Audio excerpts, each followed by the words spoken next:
এখানে ত্রিকোণমিতির দুইটা অঙ্ক দেখা যাচ্ছে। এগুলো আমরা ক্যালকুলেটর দিয়ে কীভাবে সমাধান করব তা আমরা একটু শিখে ফেলি, তাহলে আমাদের পরীক্ষাতে অতটা সময় লাগবে না যেভাবে আমরা এখানে সলভ করব। দেখো এখানে দেওয়া আছে কি যে cos থিটা সমান হাফ হইলে tan থিটা এর মান কত। তাহলে আমরা এখানে থিটার মানটা বের করে নিব কিসের মাধ্যমে? ক্যালকুলেটরের মাধ্যমে। এটা যদি আমরা অঙ্কতে করতে যাই, সমাধান করতে চাই, তাহলে মিনিমাম সময় লাগবে কত? 5 থেকে 10 মিনিটের মতো সময় লাগবে, কিন্তু আমরা এখানে কয়েক সেকেন্ডের ভিতরে এই সমাধানটা করতে পারবো। তাহলে দেখো আমাদের এখানে কিন্তু cos আছে, তাহলে কি করব? cos তুলছি, এরপর কি আছে? থিটার পরিবর্তে আমরা কি করব? এক্স বাটন এক্স তুলে নেব, তাহলে আলফা প্রেস করে এক্স তুলে নিলাম। এরপরে দেখো আমাদের এখানে আছে কি সমান চার জন্য কী করবো? আলফা প্রেস করে এখানে একটা সমান তুলে ফেললাম, ক্যালে চাপ দিলাম কিন্তু সমান উঠে গেছে। এরপরে দেখো এখানে কি ছিল? হাফ ছিল। হাফ কীভাবে লিখবো? যে দেখো এখানে কি আছে? ব্র্যাকেট দিয়ে নিলাম কি 1/2 ব্র্যাকেট ক্লোজ করে দিলাম।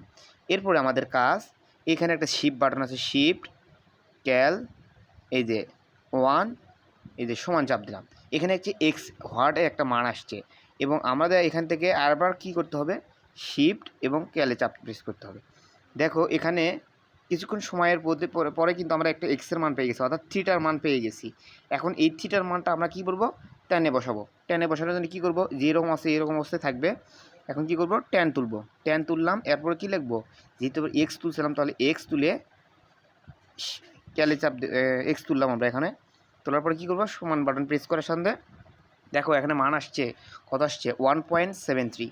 তাহলে আমরা সাইডে একটু নোট করে রাখি 1.73। এটা আমরা নোট করে রাখলাম। এটা কিসের মান বেরিয়েছে? এক্সের মান। এটা কিন্তু এক্সের মান বের হয়েছে। আমরা এখন সমাধান করব অপশনে, যে কোনটার মান অপশনের সাথে এটার সঙ্গে এক্সের মানের সাথে মিলে যায় সেটা একটু আমরা দেখব। তাহলে আমরা একটু এসি বাটনে প্রেস করে নিয়ে √3 যদি তুলি, আমরা মনে হয় যে এটাতেই অ্যান্সারটা মিলে যাবে। তাহলে √3 যদি তুলি, একটু সমান প্রেস করে দেখো কি আসছে? 1.73। তার মানে কি এই এক্সের মানের সঙ্গে, অর্থাৎ থিটা মানের সঙ্গে আমাদের এখানে থিটা মানের সঙ্গে কিসের সঙ্গে? এই খ নম্বর অ্যান্সারের সঙ্গে মিলে গেছে। তার মানে এটার অ্যান্সার হচ্ছে 3। এরপরে দেখো 2 নম্বর প্রশ্নে কী ছিল? যে 1 - tan স্কোয়ার 45 ডিগ্রি সমান সমান কত? এখানে মানটা আমরা একেবারেই সহজে করতে পারবো। সেটার জন্য কি করব? প্রথমে 1-এ চাপ দেব, দেওয়ার পরে মাইনাস আছে মাইনাসে প্রেস করব।